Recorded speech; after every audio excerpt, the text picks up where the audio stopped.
How's it going, everybody? This is Mike, and I'm here to I'm here to make a video about horror movies. All of a sudden, it's October, and everybody wants to talk about horror films.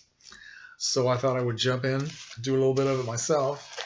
Um, Actually, it's been a couple of weeks since I've made a video, and I seem to be going into one of my episodes of seclusion where I just don't want to think about YouTube. And my friend Forkerball, whose first name is Ian, told me today that I needed to snap out of it. So, okay, this is me snapping out of it. So I'd like to talk about a couple of things. For one, to talk about a horror film that I've had the first watch. And before that, I'd like to open a package that I got today in the mail. And I know what this is, unless they sent me the wrong thing. I got this from a company called Sinister Cinema. SinisterCinema.com, which if you don't know about that, you should, because it's a great place to find very obscure horror and science fiction films, plus other kinds of things like serials and sword and sandal movies, mysteries, film noir, a lot of them which you cannot find anywhere else. And this happens to be one of them. I couldn't find this anywhere else. So let me show you what I got here.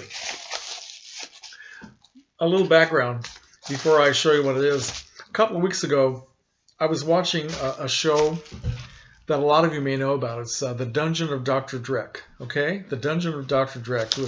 It's a great horror host show where this guy and his sidekick, whose name is Moner, the zombie cheerleader, and these two are really funny together. And they do a lot of comedy bits, and they have some other characters on the show, and then they always show really obscure horror or science fiction film, and some of them are fairly well known, and some of them I never heard of before. This was one that I had heard of and had never seen, and it happens to be a Boris Karloff film from 1936 called The Man Who Lived Again.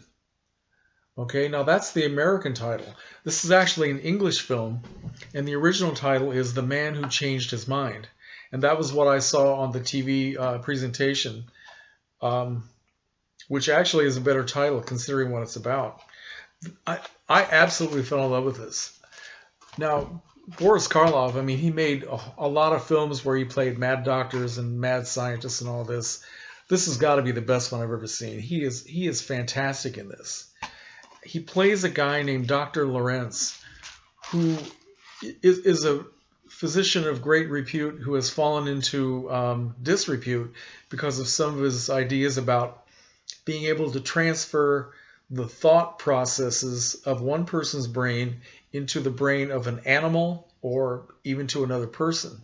And of course, everybody thinks he's nuts. He swears he can do it. He's proven that he can do it from a man to an animal, and now he wants to work on doing it from one man to another. And he's working in this remote village somewhere in England, and of a female doctor named, I can't remember her name in the show, but she's played by actress Anna Lee in a really terrific role. She is also a renowned scientist, and he has worked with her before. He asked her to leave London and come out to this remote village to work with him, which she does, because she believes in what he's trying to accomplish.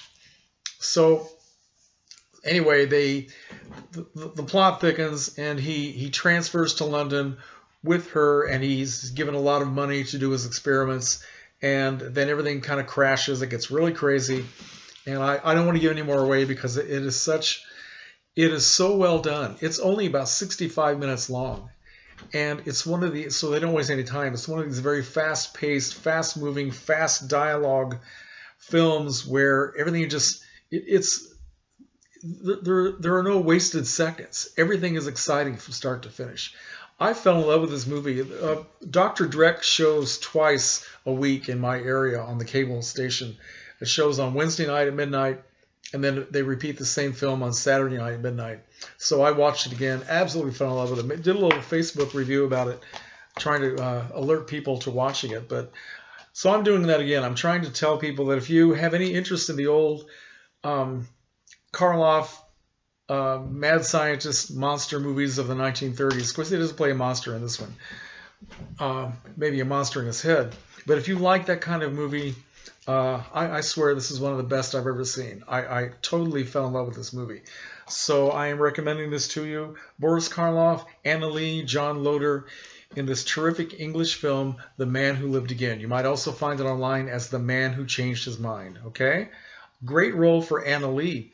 She plays a very, very progressive woman who is not under the control of any man. She's making her own decisions. She's a very accomplished physician. She's very much in love with John Loder, who wants to marry her, and she is honest about the fact that she loves him, but she does not want to give up her career and her plans to just be married. So it's just interesting. She is totally in control of what she's doing and what she's saying, and she plays a very important part in the conclusion of the film. So if you want to see Boris Karloff at his absolute best, at his peak in the 1930s, The Man Who Lived Again, okay? All right. So now the film that I'd like to talk about, the horror film that I had never watched before. I've had it for a long time in my collection, but I never watched it. Comes out of this Mario Bava box set, which is known as the Bava box. And this contains great films like Black Sunday, Black Sabbath, Knives of the Avenger, which is another one I've never seen, and I probably won't watch it because it's not a horror film, really. The Girl Who Knew Too Much, and a film called Kill Baby Kill. That's the one that I watched. Kill Baby Kill, right? Which was released, I believe, in 1966, although I've seen different dates of that release. But in Italy, I believe it was released originally in that year.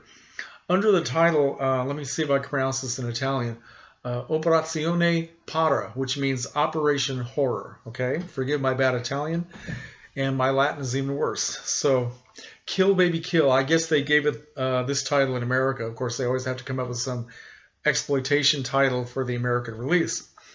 It is a fantastic, beautifully shot gothic horror film. One of the best I have ever seen. I can't believe I waited this long to watch it. It's absolutely beautiful. It's in color. And of course, Bava started out in black and white in Black Sunday, and then I think the first couple of films after that, he shot in gorgeous, gorgeous black and white cinematography. And it was haunting and mysterious and creepy and otherworldly.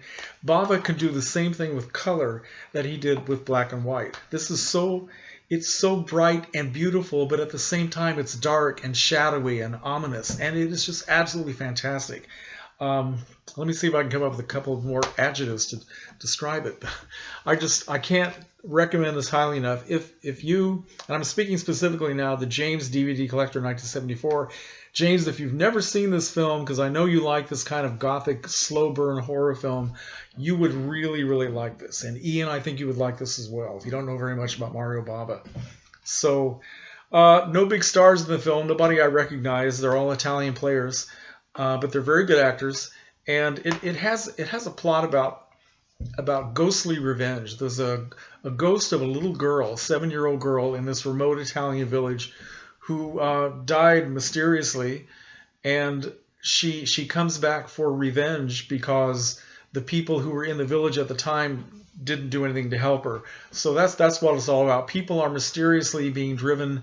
Well, they're not being killed. They're being driven to kill themselves by the spirit of this child. Every time they see her, they know that they are going to be compelled to kill themselves. And it shows some of the suicides. I should say it kind of shows them. This is not really graphic violence in the kind of manner you would see in this day and age. Bava was pretty violent for his time, but I would say that it's more suggestive and more stylized than actually being graphic. You do see a lot of blood. You hear a lot of screams and stuff like that, but it's not like what you would see today. But even for someone like me who is getting less and less tolerant of any kind of screen violence as time goes on, I just flinch at it. I can't stand it. It's still very difficult to watch. But the rest of the film, the beauty of the film, and the atmosphere more than makes up for any kind of negativity that I might attach to the violence. So it is absolutely worth seeing. Kill Baby Kill, all right? Mario Bava. Now, he was not listed as the cinematographer. They had 2 photographers and a director of photography. I can't remember the man's name now. But Bava, being a cinematographer, I'm sure that he had his hand in everything that he did. It's just fantastic. It's like Black Sunday and Black Sabbath, which are also beautiful. Black Sabbath, of course, was in color. Bava's Bava's films take you into a world that in no way could be real. He takes you into a dream or a nightmare, and everything is surreal. The way everything looks, the colors, the lights, and I mean, it couldn't possibly be a true, believable environment. This is something that is only in the mind and in someone's dreams, and he definitely takes you into another universe. Almost every frame in the film could be a portrait, right? It could be a painting hanging on the wall, a very creepy painting, but a very beautiful painting. So many different colors just in one shot. If you just see a shot of a graveyard where you have a, a dark blue sky with black trees, and then 4 or 5 different colors. You have browns, you have blues, you have greens, and a little bit of bright red on different things that are inside the frame, different parts of buildings or trees or gravestones. It's just absolutely fantastic. So anyway, I'll stop babbling. Highly recommend it. One thing that I found about this, some of the music in this film has been used before in another film directed by Antonio Margheriti called The Long Hair of Death. And some of the props that I noticed in here were also used in not only in that film, but in an earlier Margheriti film, Danza Macabra. And I noticed another set where there's a ruined building, which was used in Black Sunday as the outline of the ruined church. Only this time, of course, it was in color. But Bava, being a very economical director who did everything on very low budgets, I guess he and a lot of his fellow directors, they knew how to economize and use things again to great effect, great advantage. Not complaining. All right, that's enough about Kill Baby Kill. And the last thing I want to tell you is that I bought a couple of cool things to celebrate Halloween in my own way. I went out and I bought at Walmart, of all places, both seasons of The Munsters. Yay! Which I loved the show when I was a kid and in reruns for a long time. Haven't seen it for a very long time. I've been waiting for these to come down in price. So Walmart finally came through. They were $10 a piece, and I said, what the hell? So happy Halloween. And I guess that's my video. Leave comments, suggestions, ideas, and who knows, I may see you again before Christmas. Take care.